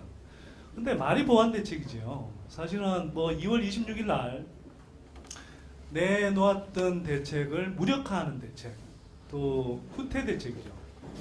원래는 정부가 이제 이 과세를 하기 위해서 과세 자료가 없는 거예요. 그래서 2월 26일 날 원래 내놓았던 대책은 뭐냐면 월세 세입자가 계약을 맺으면 월세 임대를 하게 되면 확정일자를 받죠. 보증금 조금이라도 들어가면. 그래서 그 확정일자 3년치 400만 건을 과세 자료로 활용하겠다고 그랬어요. 근데 지금 등록하고 있는 집주인들이 거의 뭐 5%도 안 되죠. 그러니까 5%도 안 되는 거예요. 자, 그럼 과세를 하고 싶은데 할 수가 없잖아요. 그래서 정부가 이제 짜낸 묘안이 뭐냐면 확정일자를 받으면 이거 행정가청에 다 등록이 됩니다. 자, 등록이 되는데 이게 이제 임대계약을 맺은 걸 정부가 자료를 갖고 있는 거 아니에요. 투명하게 공개가 그러면 여기서 임대소득이 발생했을 거다라고 이제 추정을 할 수 있고 그걸 가지고 이제 과세 자료를 일정하게 이제 산정을 할 수 있는 거죠. 그래서 이제 그걸 하겠다고 했고 무려 3년치를 소급해서 적용을 하겠다고 그랬어요. 처음에 나왔을 때 정부가 미쳤나 싶더라고요. 3년치를 거두겠다는 거래 그러면? 그러니까 최소한? 정부가 야 이거 공산당이 하는 건데. 만약에 이게 이쪽에서 주장했으면 진보주의에 주장했으면 공산당이라고 했을 텐데. 아니 정북이라고 그러지. 그렇지. 네. 그래서 야, 그 이야기 하니까 그러네. 그 얼마 전에 KBS 라디오 나가서 이 문제 관련해서 그 자유기업원이라고 그 정경련에서 이렇게 돈 대주는 그 기업원이 하나 있어요. 연구소. 거기 관계자하고 이렇게 뭐 대담을 하고 그랬는데 그 양반은 막 정부를 막 씹어대고 내가 막 정부를 막 옹호했다.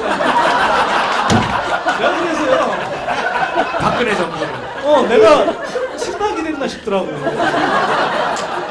순간 방송 많이 들었어. 아니 그래서 내가 순간적으로 정체성의 혼란을 겪었어요. 그런데 3월 5일 날 보완 대책이라고 했지만 제가 아까 후퇴 대책이라고 했죠. 3년간 하겠다는 걸 그냥 올해 것만 할게. 소급 안 하고요. 자, 과세도 원래는 올해부터 하기로 돼 있었는데 14년, 15년 치는 비과세, 16년 치부터 하는데 자, 2016년부터 할 때도 2주택자인 경우에 임대소득이 2천만 원 이하인 경우는 여러분들 자영업 해보신 분들은 아실 텐데 소득 좀 있으면 종합소득세를 내잖아요. 종합소득세는 세율이 높아요. 근데 그걸 종합소득세를 안 내고 일반 과세를 해서 14% 단일세율로 일반 분리과세를 하는 걸로 그렇게 혜택을 주는 걸로 정리가 되고요. 물론 뭐 3주택자 또 20만 원 이상은 16년부터는 하기로 했는데 여기서부터는 어렵네. 어렵나? 아니, 나 물어보고 싶은데 지금 자, 다른 사람들이 다 알까봐. 나만 모르는 건지. 또 하나가 네, 뭐냐면 정부가 내세운 논리는 있잖아요. 왜냐하면 그 임대 사업자라고 하더라도 이 양반들이 다 집이 여러 채 있거나 아주 부유하거나 그게 아니라 집 이제 한 2채 가지고 그걸로 소득으로 은퇴해서 사는 사람들, 이 양반들한테 너무 많은 과세를 하면 그런 곤란하지 않느냐. 경우라면 그 이유를 내세웠어요. 그런 경우라면 그런 사람들한테만 비과세나 공제 혜택을 주면 되죠. 근데 왜 그냥 일률적으로 잘라서 2천만 원이냐고. 예를 들어서 여러분들 2주택 정도 되려면 연봉이 대충은 기본적으로 좀 사는 사람들이겠죠. 그렇지 않나요? 그리고요, 지금 좀 정말 열받는 이야기 해드릴까요? 제가 왜 안 바뀌면 해봐래. 그래서 댓글 자, 여기까지 하고 정리합시다. 자. 열받는 이야기. 세금을 내는 5%는 세율이 얼마를 내고 있느냐? 2.5%입니다. 여러분들 연봉 한 3, 4천만 돼도 소득 세율이 한 20%대 이상으로 올라가거든요. 최고 소득 세율은 38%. 물론 이것도 다른 나라 비하면 높지는 않아요. 근데 문제는 뭐냐면 여러분들 이런 거잖아요. 열심히 땀 흘려서 번 근로소득인데 여기에 대해서 막 20%, 30%씩 세금을 내는데 이거는 상대적으로 고소득층 자산가가 주로 갖고 있는, 그렇게 해서 임대소득을 올리는데 이건 불로소득에 가깝단 말이에요. 집 관리하는 게 얼마나 힘든데. 자산가인가? 자, 이런 사람이 거의 90%는 세금을 내지 않고 내는 사람도 겨우 2.5%를 내는 거예요. 이게 제가 또 OECD 국가들 다 비교를 해봤어요. 이 세율이 어느 정도 높은가. OECD 국가 가운데 34개국이거든요. 꼴찌에서 5번째. 네. 쥐꼬리만큼 내고 있는 거죠. 그러니까 한번 생각해보세요. 이게 우리가 조세정의 그러는데 조세정의 최소한은 근로소득세만큼 임대소득세는 내게 해야 되는 거 아닌가요? 그죠?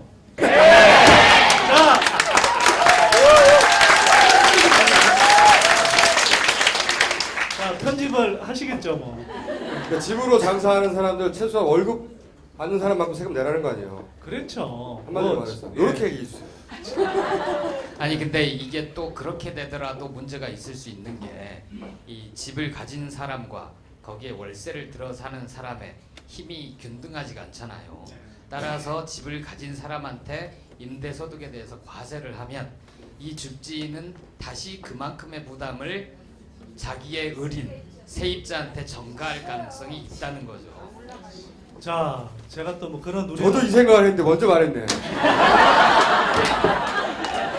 자, 여기까지 답변하고 그러면 저도 뭐 그런 우려가 전혀 없다고 이야기하는 건 아니고요.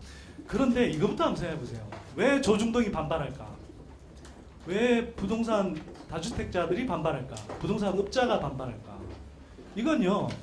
정말 그 사람들이 오히려 막 이거 세입자 이치를 때는 진짜 악어의 눈물을 흘리듯이 막 세입자들 위하는 척 해주고 서민들 위하는 척 해줘요. 막 이게 이렇게 하면 세입자들한테 다 증가된다. 근데 이 사람들이 뭐 그렇게 착한 사람들 아닌 거 다 알잖아요. 실제로는 지금 아까 제가 말씀드렸듯이 임대차 시장에서 지금 그 월세 공급이 굉장히 늘어나고 있어요. 예를 들면 아까 저 도시형 생활주택 이야기했는데 이게 예전에 한 뭐 3, 4천 원 이렇게 공급이 되다가 올해는 막 4만 5천 원 수도권에서만 이런 식으로 공급이 된단 말이에요. 그러니까 물량이 지금 사실 많아요. 그래서 월세 임대료가 계속 떨어지고 있거든요. 사실은 그래서 지금 집주 어찌 보면 일시적으로라고 하긴 좀 길지만 하여튼 최근 몇 년 사이에는 오히려 집주인이 세입자를 구하기가 쉽지가 않아요. 어찌 보면 월세 시장에서는 적어도. 그러니까 일부 지역에서는 집주인이 뭐 증가할 우려가 일부는 있다 할지라도 전반적으로는 사실은 증가하기가 쉽지 않은 상황이라는 거죠. 그리고 어쨌거나 우리가 한번 생각해 보세요. 이게 근로소득세가 꼬박꼬박 내고 있는데 수십 년 동안 근로소득에 대해서 세금을 한 번도 안 냈어요. 언젠간 정상화해야 되는 거 아닙니까? 물론 뭐 이 정부가 비정상이 이러다 보니까 또 친박 같은 거 아시죠? 그 차이는. 저는 진짜 비정상을 정상화하고 싶은 사람이고요.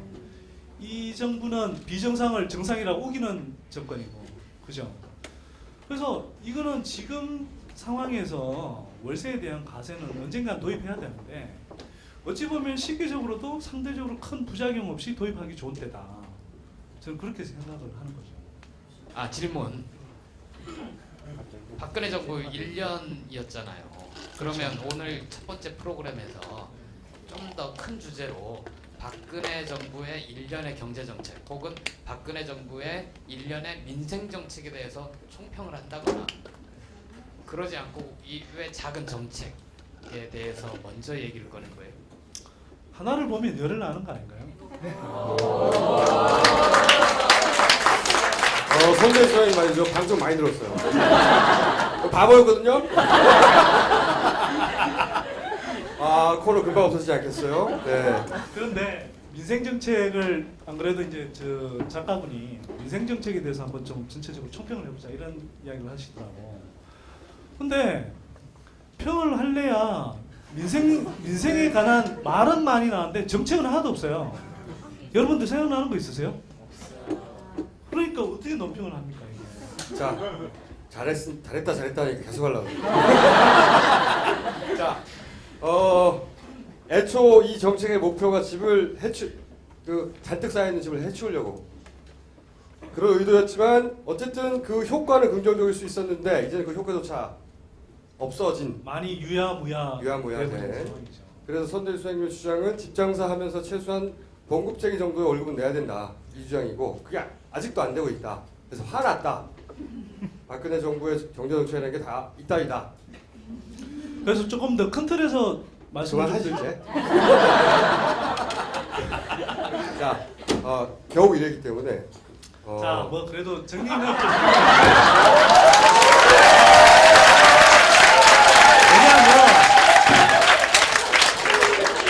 왜냐하면 큰 틀의 이야기를 조금 드려야 돼요.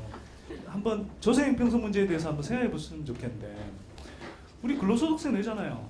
탈탈 틀리잖아요. 유리할 지갑이라고 그러잖아요. 자, 재벌들 세금 내던가요? 이재용 지금 수조 원대 자산가 돼 있는데 상속세 얼마 냈을 것 같습니까? 안 냈습니다. 정액세 꼴란 16억 원 냈어요. 16억 원 내고 4조 원대 자산가 될 수 있습니까, 여러분? 안 되잖아요. 재벌들은 안 되죠. 주식 양도 차익에 대해서 예를 들어서 대박을 쳐서 5천만 원, 1억 벌어도요, 불로소득입니다. 여러분들 5천만 원에 대해서 세금을 최소 몇백만 원씩 내죠. 주식 양도 차익에 대해서 세금 한 푼 안 냅니다. OECD 국가들 대부분 내는데요. 다만 거래세는 냅니다. 개인 투자자들이 주로 냅니다. 왜? 손바뀜 많이 하면서 이렇게 막 사고 팔고 하는 게 개인 투자자들이 하는 거잖아요. 자, 주택 양도 차익에 대해서 우리 세금은 내게 하는데, 이번에 뭐 다주택 중과세도 폐지됐죠. 근데 1가구 1주택자도요 기본적으로 비과세입니다. 예를 들어서 3억에 사서 9억에 팔아도 6억의 차익이 생겨도 세금 한 푼 안 냅니다. 법인세요. 삼성전자요. 제가 일본, 한국, 미국, 대만 4개국의 탑3 기업들의 법인세율이 얼마나 되는지 비교를 해봤어요. 삼성전자요. 12개 업체 중에 11번째로 적게 냅니다. 꼴찌에서 2번째. 이렇게 적게 내고 있어요. 자, 이제 결론을 내주세요. 자, 이 상태 계속 두고 보실 겁니까? 그걸 어떻게 해야 되죠? 두고 보지 않고 싶은데 어떻게 해야 되죠? 어떻게 할 거야? 기대돼. 자, 제가 그래서 세금혁명당을 사실 만들었어요. 잘해보려고 했어요. 자, 이게 나라 살림살이의 근본적인 틀을 바꿔야 되거든요. 제가 참적경제 아까 이야기했잖아요. 코너 이름을. 왜 참적경제냐 하면 반값 등록금 한다고 그랬는데 어떻게 됐습니까? 돈 없으니까 참죠 그랬죠. 기초연금 준다고 그랬죠. 근데 돈 없으니까 참죠 그랬죠. 참적경제 아닙니까? 자, 교육, 문화, 복지 이런 쪽은 돈이 없대요. 돈이 없으니까 맨날 참지요. 근데 톡은 부동산만 가면 돈이 하수분처럼 솟아나요. 여러분들 R&D 예산 엄청 늘렸다고 뉴스 보셨죠? 재벌 대기업들한테 대부분이 갑니다. 취득세요. 2조 4천억. 지방 지금 재정난 심각한데 2조 4천억 다 날라갔습니다. 그거 우리 아이들 보육, 우리 교육 반값 등록금 예산 그거 다 날리가면서 지금 부동산 거품 떠받친다고 이 지랄하고 있는 거예요, 이거. 자, 여기까지.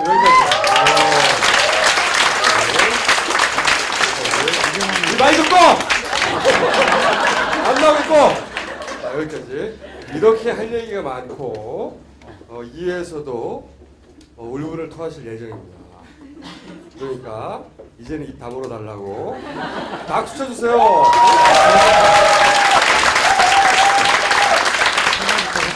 좋았는데요. 선대인 소장 책부터 선대인 미친 부동산을 말하다 세계의 명정. 예. 여러분들의 부동산에 대한 관념 자체를 근본적으로 바꿀 혁신자 이렇게 이야기했더니 저 부동산 업계에 제 안티가 많아요. 그래서 저보고 부동산이 미친 게 아니고 선대인이 미쳤다. 그리고 이 책이 나오고 난 다음에 제가 화성동탄에서 콕 집어서 화성동탄에서 아파트 2채를 분양받았다 이런 루머가 돌았습니다. 네. 사실 무건이고요. 저 경기도 용인으로 최근에 전세 얻어서 이사했습니다. 또 다른 책은 자 그리고 계집을 하나 샀어요. 또 다른 책은 몇 달 전에 끝난 시사게이트에서 제 짝꿍이었던 표창원 박사가 낸 책입니다. 한겨레에 연재했던 글들을 묶어서 정의의 적들, 오늘 아까 정의 얘기 많이 했죠. 정의의 적들, 한겨레 출판에서 협찬해 주셨습니다. 오늘은 첫 시간이라서 질문이 따로 없었는데 앞으로는 궁금하신 점 혹은 사연을 좀 보내주셨으면 좋겠습니다. 보내실 곳은 김어준의 KFC 공식 트위터 시사 KFC, 그리고 메일은 이경주 PD LEEPD @한인.co.kr로 보내주십니다. 이렇게 질문을 보내주시면 혹은 현장에 직접 나오시면 저희가 질문 받고 답하는 시간도 따로 가지도록 하고, 첫 시간이 준비가 안 돼서 못했는데. 자, 이래 여기까지고요. 저는 개인적인 광고 하나만 하자면 지난 대선에 관한 다큐를